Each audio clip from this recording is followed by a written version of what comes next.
Baik teman-teman yang dikasih oleh Tuhan, Shalom, berjumpa kembali dengan saya di channel ini. Terima kasih buat teman-teman yang terus mendukung perkembangan channel ini dengan cara subscribe, like, komen, dan share. Tuhan memberkati kita.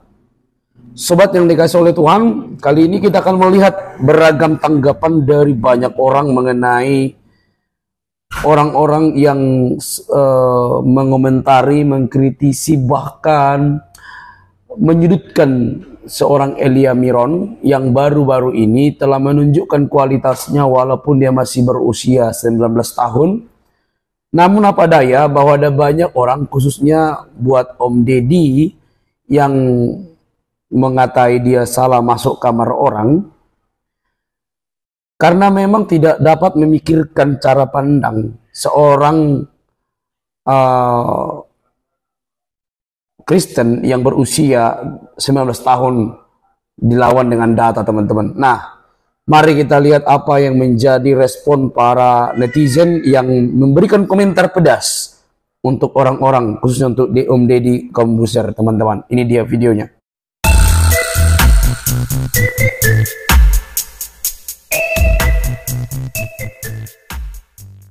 Percakapan dialog antara Elia dan Dr. Richard.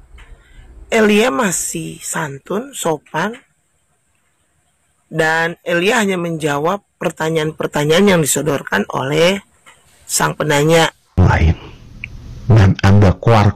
Maaf, Elia nggak pernah keluar-keluar. Elia hanya konten kreator menyampaikan firman-firman ya, Kang Deddy. Kang Deddy kayaknya kalau buka-buka podcastku nggak pantas. Kayaknya pantasnya balik lagi ke tukang sulap sirkus yang dulu lagi itu loh, Kang Deddy. Ya, Kang Deddy kalau sebagai podcast harus di tengah-tengah, harus netral. Ininya harus netral. Kang Deddy seolah-olah memojokkan Elia masuk ke kamar orang lain. Tidak pernah seperti itu. Elia tuh live pakai akunnya dia. Elia live menyampaikan firman-firman bagi umat-umat yang seiman saja. Lantas banyak orang-orang yang masuk ke roomnya Elia ya, menghujat.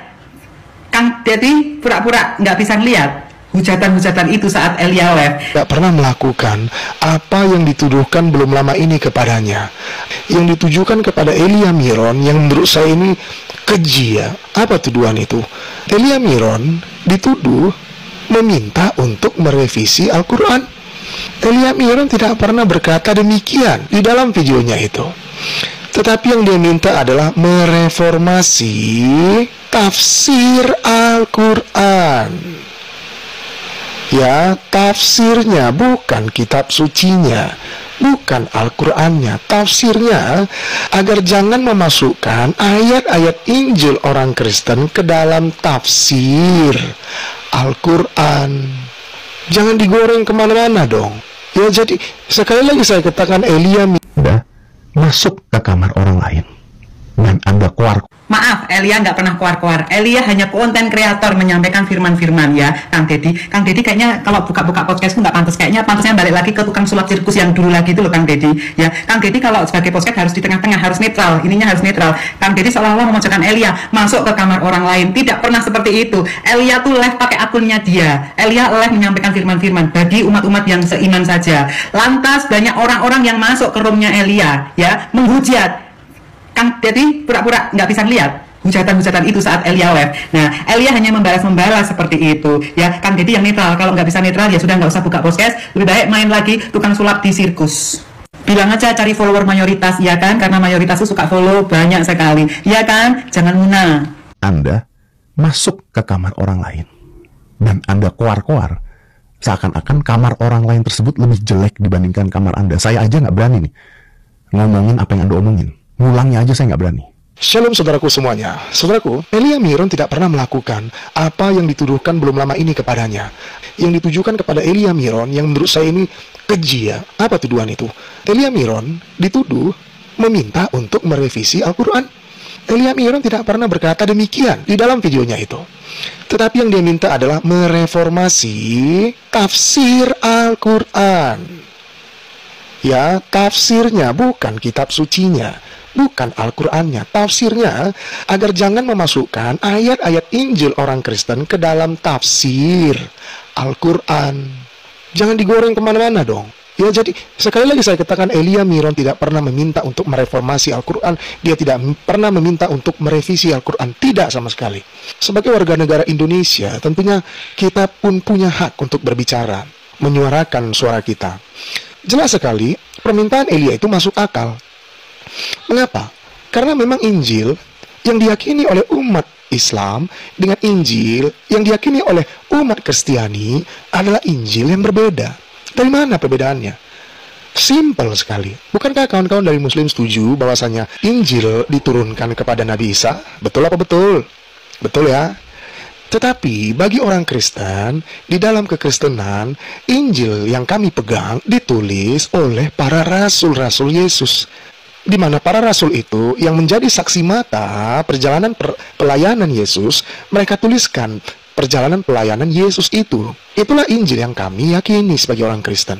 Jadi dalam pewahyuannya saja pun sudah berbeda. Karena cara pewahyuannya saja pun berbeda, maka masuk akal nggak kalau isinya berbeda? Masuk akal. Kita anggaplah kita sekarang ini sedang memegang dua buku. Buku ini judulnya sama, tetapi penulisnya berbeda. Mungkinkah isinya sama? Tentu tidak, bukan? Jadi sebenarnya ini masuk akal gitu. Nah, dan kekristenan pun tidak pernah menyalah-nyalahkan ada tertulis di dalam kitab suci Al-Quran kata Injil ataupun Taurat. Tidak pernah. Tidak pernah menyalahkan itu. Itu keyakinan Anda, itu keyakinan saudara-saudara. Silakan imani, silakan jalankan. Nah, kalau begitu, ketika ingin membuat tafsiran tentang ayat Al-Quran dan mengambilnya pada kitab Injil, ambillah pada kitab Injil yang diturunkan kepada Nabi Isa. Karena memang begitu yang kalian yakini. Kenapa mengambil ayat dari kitab suci Injil yang diyakini oleh orang-orang Kristen, di mana Injil yang diyakini oleh orang-orang Kristen adalah Injil yang ditulis oleh para rasul, bukan diwahyukan kepada Nabi Isa. Kami tidak mempercayai dan tidak meyakini itu. Simple sebenarnya.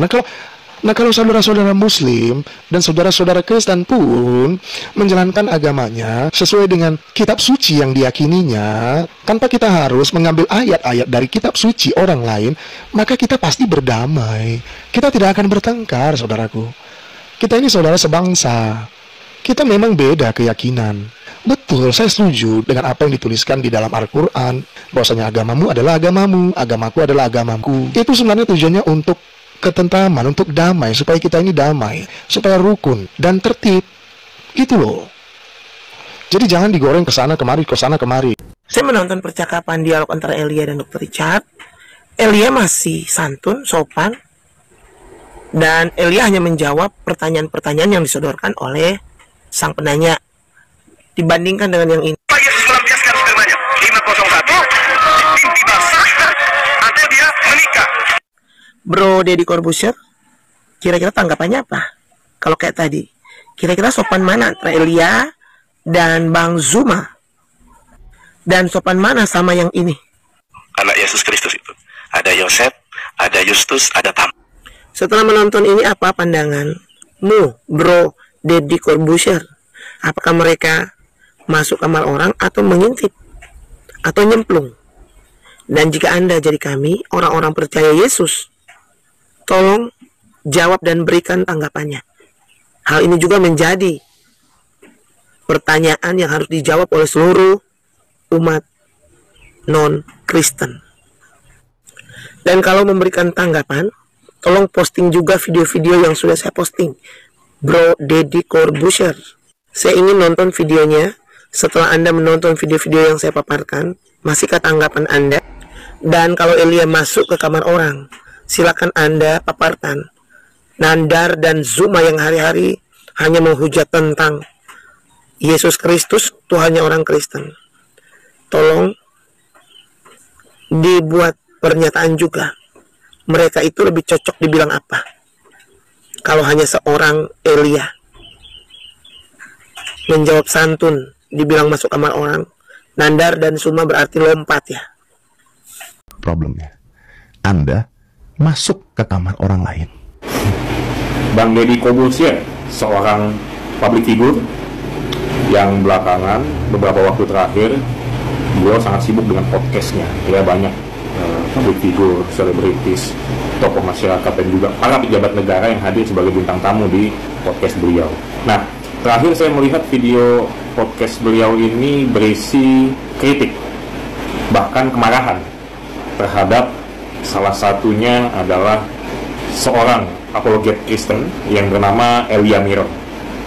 Nah, jadi singkatnya, di podcast lain yang bukan dikelola oleh Bang Deddy, Elia Miron itu berstatement, ya, saya juga nggak tahu persis statementnya seperti apa, tapi statement dari Elia Miron ini ditanggapi oleh Bang Deddy sebagai statement yang sudah mencampuri ajaran agama orang lain. Kalau istilahnya Bang Deddy, Elia Miron ini sudah memasuki kamar orang lain. Nah, seperti itu. Nah, poin dari Elia Miron yang semacam itulah yang lagi-lagi saya nggak tahu statementnya seperti apa, dan juga saya juga nggak tertarik untuk mengetahui lebih lanjut statement Elia Miron itu seperti apa. Mungkin teman-teman bisa cari sendiri, ya. Dan saya juga belum tentu setuju dengan statement dia, meskipun saya juga Kristen. Dan bagi saya, pendapat Bang Deddy ini juga adalah hak sepenuhnya beliau dalam beropini, dalam berpendapat, ya. Tapi ada satu hal yang menarik bagi saya, karena Bang Deddy marah terhadap opini orang lain, dalam hal ini Elia Miron, di podcast lain, bukan di podcast yang dia kelola, ya. Dan dia menganggap Elia Miron sudah memasuki kamar orang lain, ya, yaitu tadi yang saya bilang, yang berarti Elia Miron ini dianggap sudah mencampuri, ya, ajaran agama orang lain. Tapi yang menjadi pertanyaan besar bagi saya adalah, beberapa waktu lalu, saya lupa tepatnya, Bang Deddy Corbuzier ini mengundang Pak Haikal Hasan. Pak Haikal Hasan ini, ya, yang saya tahu, beliau adalah salah satu tokoh masyarakat, ya, dan oleh beberapa kelompok dia juga dianggap sebagai tokoh umat, ya. Ya, kita nggak bahas lah background beliau seperti apa, bukan itu yang saya maksud. Tapi yang menarik adalah ketika beliau diundang oleh Bang Deddy Corbuzier dan memberikan suatu opini dalam podcastnya Bang Deddy, Pak Haikal Hasan itu sempat berstatement seperti ini. Dia menganggap bahwa Yesus Kristus, sosok yang dianggap oleh umat Kristiani sebagai Tuhan dan Juru Selamat, itu diangkat sebagai Tuhan oleh Konsili Nicea tahun 325. Saya di sini nggak perlu menampilkan cuplikan videonya, karena teman-teman pasti bisa searching itu di YouTube atau di TikTok dengan gampangnya. Pak Haikal Hasan, berstatement seperti itu di hadapan Bang Deddy Corbuzier di podcast yang dikelola oleh Bang Deddy. Teman-teman, Pak Haikal ini saya nggak terlalu tertarik dia beragama apa, tapi dia yang pasti bukan beragama Kristen, bukan seorang Kristiani. Artinya dia bukan seseorang yang mengakui ketuhanan Yesus Kristus. Ketika dia berkomentar bahwa Yesus diangkat sebagai Tuhan oleh Konsili Nicea 325, ya, yang menurut umat Kristiani termasuk saya, bukan sejak saat itu Yesus diangkat sebagai Tuhan. Yesus itu sudah menjadi Tuhan bahkan sejak dilahirkannya. Bahkan kalau kita lihat Yohanes pasal ayat 1, ya, yang berada di Injil yang diyakini oleh umat Kristiani termasuk saya, jelas bahwa di situ diterangkan firman itu sudah ada bersama Allah, dan firman itu yang akan menjadi manusia. Firman itu maksudnya Yesus Kristus. Esensinya seperti itu dalam ayat tersebut, ya. Artinya bahkan sejak sebelum dilahirkannya pun Yesus itu secara esensial adalah bagian dari Allah itu sendiri. Nah, ketika kemudian dia lahir mewujud menjadi manusia, maka dia adalah menjadi Tuhan yang menjadi manusia. Itulah Yesus Kristus. Bukannya ketika Konsili Nicea 325 Yesus itu dianggap sebagai Tuhan. Itu keyakinan umat Kristiani, ya. Nah, sekarang ada seseorang namanya Haikal Hasan yang dia bukan bagian dari umat Kristiani, mengomentari sesuatu yang sangat esensial dalam ajaran Kristiani. Pertanyaan saya, apakah Bang Deddy Corbuzier tidak menganggap itu sebagai masuk kamar orang lain? Seperti halnya beliau mengomentari Elia Miron, ya, bahwa dia menganggap Elia sudah memasuki kamar orang lain karena mencampuri ajaran agama orang lain. Nah, sekarang menurut Bang Deddy, ya, apakah statement Haikal Hasan yang demikian itu, ya, yang menyentuh jantung keimanan umat Kristiani, yakni soal keilahian atau ketuhanan Yesus Kristus, apakah itu bukan memasuki kamar orang lain? Dan apakah pernyataan itu yang ada di depan muka Bang Deddy sendiri kala itu tidak layak untuk dikritisi? Pertanyaan ini sebetulnya khusus untuk Bang Deddy Corbuzier. ya. Tapi saya harap saya sangat berharap Bang beliau mau menjawabnya. Tapi kalau misalnya tidak mau juga nggak apa-apa ya. Saya ini hanya rakyat jelata yang tergelitik oleh konten-konten dari podcast beliau waktu terakhir, gitu aja. Kalau misalnya dijawab, saya sangat berbahagia.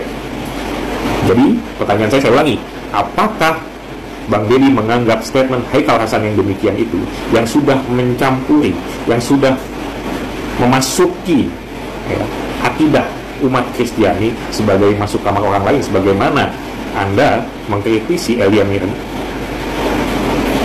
Semoga pertanyaan ini dijawab.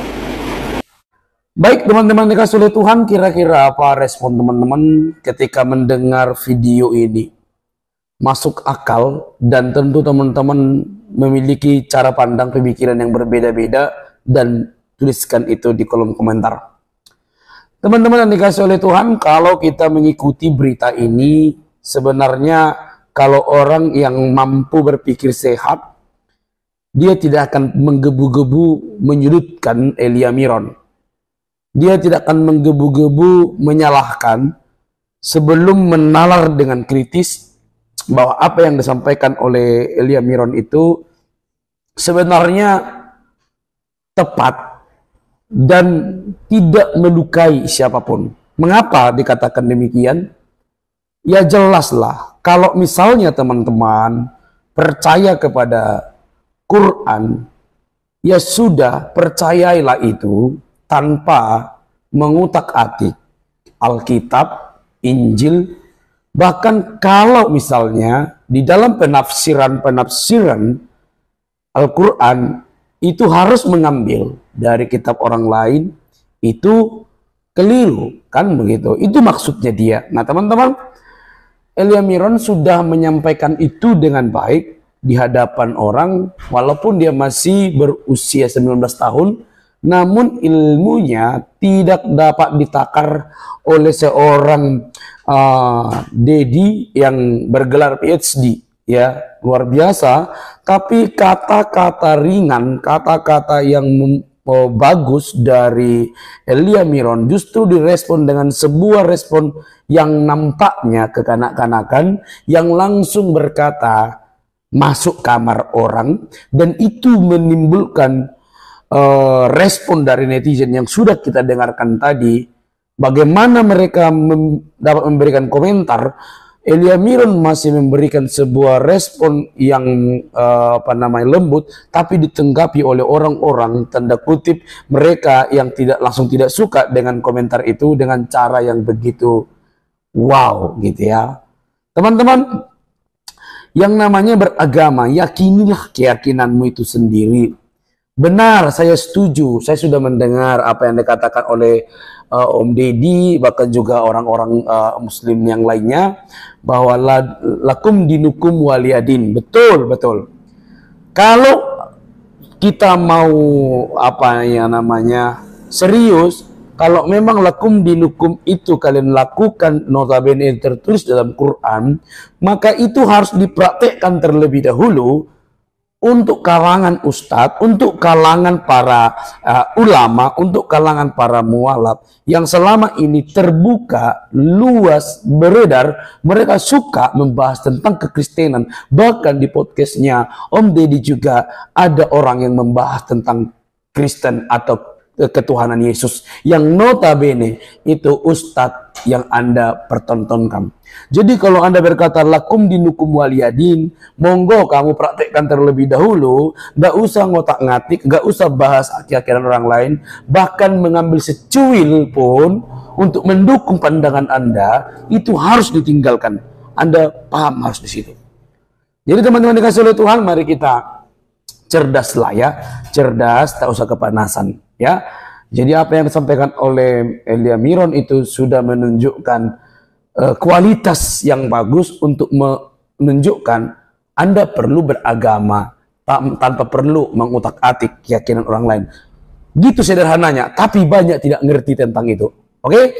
Marilah kita cerdas, bukan karena gelarmu banyak, tapi karena kamu banyak membaca literatur yang baik, yang membawa kamu kepada satu argumen pendapat yang berbobot. Teman-teman, jangan lupa mendukung dengan cara subscribe, like, komen, dan share. Kiranya kasih Kristus menolong dan memberkati saudara dalam pemahaman dan pengertian akan kebenaran, karena kebenaran itu mengalahkan kegelapan, yaitu kebenaran di dalam Kristus Yesus. Sampai ketemu di video selanjutnya. Bye-bye.